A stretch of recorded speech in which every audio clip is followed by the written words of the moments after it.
والصلاة والسلام على سيد الأنبياء والمرسلين أما بعد فأعوذ بالله من الشيطان الرجيم بسم الله الرحمن الرحيم والذين آمنوا أشد حبا لله صدق الله العظيم صدق الله العظيم وقال نبينا صلى الله عليه وسلم حب أبي بكر وشكره واجب على أمتي وعن عمر رضي الله تعالى عنه قال أبو بكر سيدنا وخيرنا وأحبنا إلى رسول الله صلى الله عليه وسلم أو كما قال النبي صلى الله عليه وسلم أو قال كما قال سيدنا عمر رضي الله تعالى عنه وقال تعالى بسم الله الرحمن الرحيم إن الله وملائكته يصلون على النبي يا أيها الذين آمنوا صلوا عليه وسلموا تسليما صلاة والسلام عليك يا سيدي يا رسول الله وعلى آلك وأصحابك يا سيدي يا سيدي يا حبيب الله.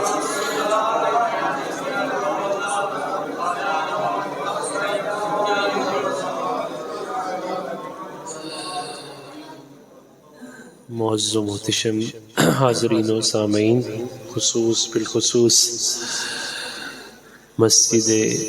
مسجد یا رسول اللہ صلی اللہ علیہ وسلم کے جمیع منتظمین، جمیع اس کی رونق بننے والے آپ تمام افراد، اور خصوصی طور پر آپ کی نمازوں کے، عبادتوں کے ترجمان نوجوان اسکالر جناب محترم مولانا محمد آصف رضا چشتی صاحب زیدہ مجدہ و شرفہ، اور اس کے ساتھ ساتھ ہمارے اس علاقے کی پہچان اور نوخیز علماء کی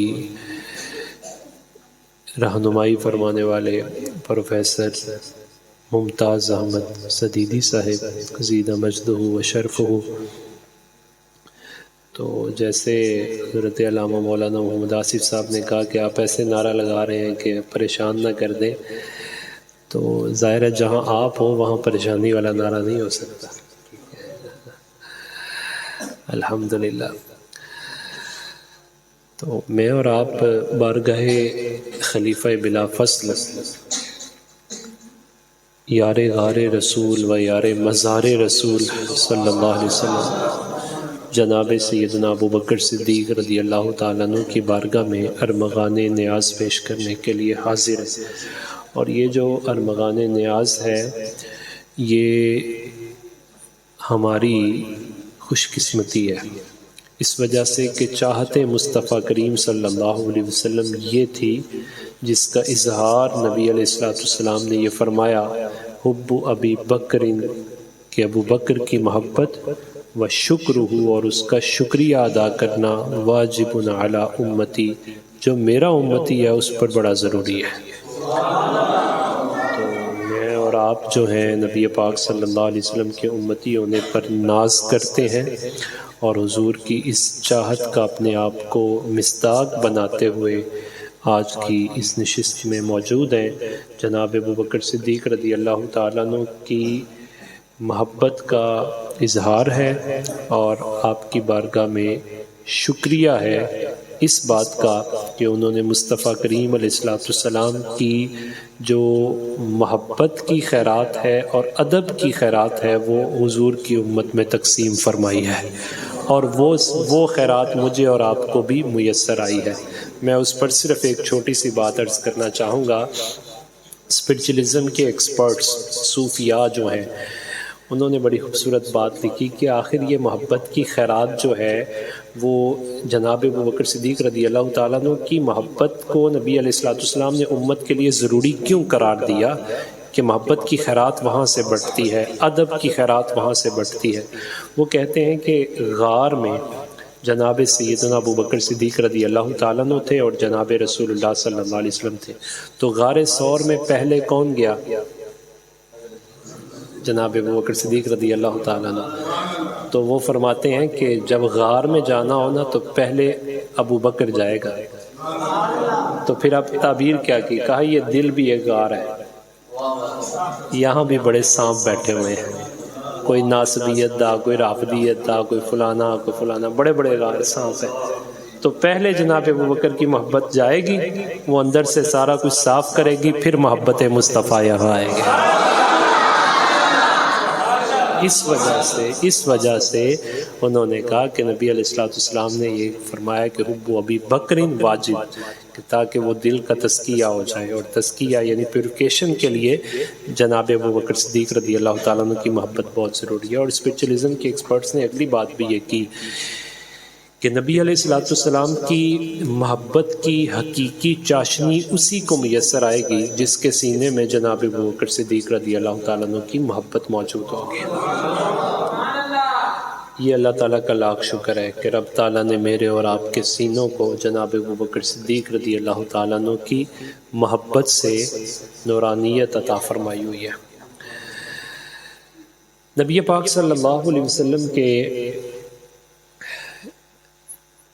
بارگاہ میں جناب حسان رضی اللہ تعالیٰ عنہ ایک دن حاضر ہوئے، تو رسول اللہ صلی اللہ علیہ وسلم نے جناب حسان سے پوچھا، جناب ابو بکر صدیق رضی اللہ تعالیٰ عنہ آپ دائیں طرف موجود تھے، تو حضور علیہ السلام نے یوں توجہ فرما کے جناب ابو بکر صدیق رضی اللہ تعالیٰ عنہ کی طرف اور تبسم فرماتے ہوئے حسان سے کہا، اقلت فی ابی بکر شیئا، نبی پاک صلی اللہ علیہ وسلم نے اتنا اعزاز جناب ابو بکر صدیق رضی اللہ تعالیٰ عنہ کو دیا، یوں تبسم کی خیرات بھی عطا فرمائی، اور جناب حسان سے کہا میری نعتیں تو بڑی لکھتے ہو، تو اقلت فی ابی بکر شیئا، کیا ابو بکر کے بارے میں بھی کچھ لکھا ہے؟ تو وہ بھی تو ظاہر ہے مزاج رسول صلی اللہ علیہ وسلم سے آشنا تھے نا. وہ کوئی اس طرح کا ہوتا مسئلہ تو وہ کہتے نہیں جی، انہوں نے کہا جی حضور لکھا ہو، ابھی سنا دوں. تو پورا دیوان سنایا، پورا دیوان سنایا. اور نبی علیہ السلام نے پھر آخر پہ کیا ارشاد فرمایا؟ فرمایا حسان تو نے جیسا کہا ہے ابو بکر ویسا ہی ہے، تو نے جیسا کہا ہے ویسا ہی ہے جناب. اس کے تحت اسپرچولیزم کے ایکسپرٹس نے جو بات کی، جو تحفہ سمجھے، صوفیاء کہتے ہیں اگر کوئی بندہ بچے میں آپ شاعری کا اور نعت کا ذوق پیدا کرنا چاہتے ہیں، اور یہ چاہتے ہیں کہ اس کی قلم چلے اور شاعرانہ جو تخیلات ہیں اس کو پرواز ملے، تو آپ اس سے جناب ابو بکر صدیق رضی اللہ تعالیٰ عنہ کی منقبت لکھوا دیں. دو چیزیں ہیں، بچوں کو کس پہ لکھوانا چاہیے اور بچیوں کو کس پہ لکھوانا چاہیے. اگر بچے کی آپ اس کو ڈیولپ کرنا چاہتے ہیں کہ کریٹیوٹی آئے، وہ چیزوں کو مینج کر کے لکھے، تو یا تو لڑکا ہے تو اسے جناب ابو بکر صدیق رضی اللہ تعالیٰ عنہ کی سیرت اسے کیا کرے لکھے، جو جتنی آتی ہے. اور اگر لڑکی ہے تو اسے کہا جائے سیرت سیدہ فاطمہ رضی اللہ تعالیٰ عنہ لکھے. کردار بھی جائے گا. اور پھر جو اصل جس کے لیے صوفیاء نے کہا وہ یہ کہ اس کی قلم چل پڑے گی. کیوں؟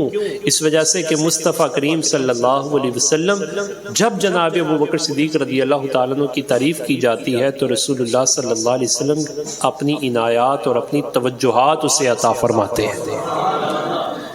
خصوصی فیضان جناب ابو بکر صدیق رضی اللہ تعالیٰ. تو جناب ابو بکر صدیق رضی اللہ تعالیٰ عنہ کا جو نام ہے وہ تو ہے عبداللہ، اور یہ آپ کی کنیت ہے ابو بکر، اور جو لقب ہے پہلے تھا صدیق، پھر بن گئے صدیق اکبر.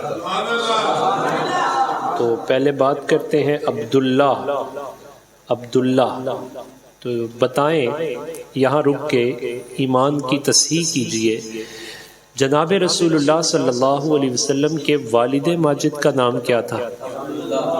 اب وہ جو کہتے ہیں پتہ نہیں ایمان تھا کہ نہیں تھا، وہ جلے. عبداللہ کسی ایمان والے کا ہی نام ہو سکتا ہے، کسی بے ایمان کا نام نہیں ہو سکتا. عبداللہ کا معنی یہ اللہ کا بندہ. تو یہ بھی جناب ابو بکر صدیق رضی اللہ تعالیٰ عنہ کا نام اس بات پہ دلالت کرتا ہے کہ جناب ابو بکر صدیق رضی اللہ تعالیٰ عنہ کے نام کی تاثیر ابتدا ہی سے ان کے اندر موجود تھی، اور رکھنے والے بھی بڑے پاکیزہ تھے، جس کا رکھا گیا وہ بھی بڑا پاکیزہ تھا. اور صوفیاء نے جناب سیدنا صدیق اکبر رضی اللہ تعالیٰ عنہ کی شخصیت وہ واحد شخصیت ہے پروفیسر صاحب کہ جس پر نقش بندی صوفیاء نے تو لکھا ہی لکھا ہے نا، نقش بندیوں سے ہٹ کے بھی سب سے زیادہ جس پر لکھا گیا ہے تصوف کے اعتبار سے وہ جناب ابو بکر صدیق رضی اللہ تعالیٰ عنہ. اور عجیب عجیب کیفیات ہیں صوفیاء کی، جب کیونکہ اسپرچولیزم کے جو پہلے جملے ہیں وہ جناب ابو بکر صدیق رضی اللہ تعالیٰ عنہ نے یا خود ادا کیے ہیں یا نبی پاک صلی اللہ علیہ وسلم نے ان کے لیے ادا فرمائے. میں آگے جا کے اس کو بھی ذکر کروں گا انشاءاللہ العزیز. تو جناب ابو بکر صدیق رضی اللہ تعالیٰ عنہ اس میں گرامی ہے عبداللہ، اللہ کا بندہ. تو اسلام سے پہلے بھی پیوریفیکیشن موجود تھی، اللہ تعالیٰ نے انہیں محفوظ رکھا ہوا تھا. اور محفوظیت کی کیفیات یہ تھی کہ اس معاشرے کے اندر، سوسائٹی کے اندر یہ بات مشہور تھی کہ اگر کوئی شخص احقاق حق اور ابطال باطل کا فریضہ سر انجام دینے والا سچا اور سچا ہے تو وہ جناب ابو بکر صدیق رضی اللہ تعالیٰ عنہ اسلام لانے سے پہلے. تو جب اسلام لانے سے پہلے یہ کیفیات ہیں تو مصطفیٰ کریم نے جب پالش کیا ہوگا تو پھر بات کہاں پہنچی ہوگی؟ پھر بات کہاں پہنچی؟ والذین آمنوا اشد حبا للہ، وہ لوگ جو اللہ کی محبت میں والذین آمنوا، وہ ایمان والے جو ہیں وہ اللہ کی محبت میں بڑے پکے ہوتے ہیں. اب اللہ کی محبت کی پختگی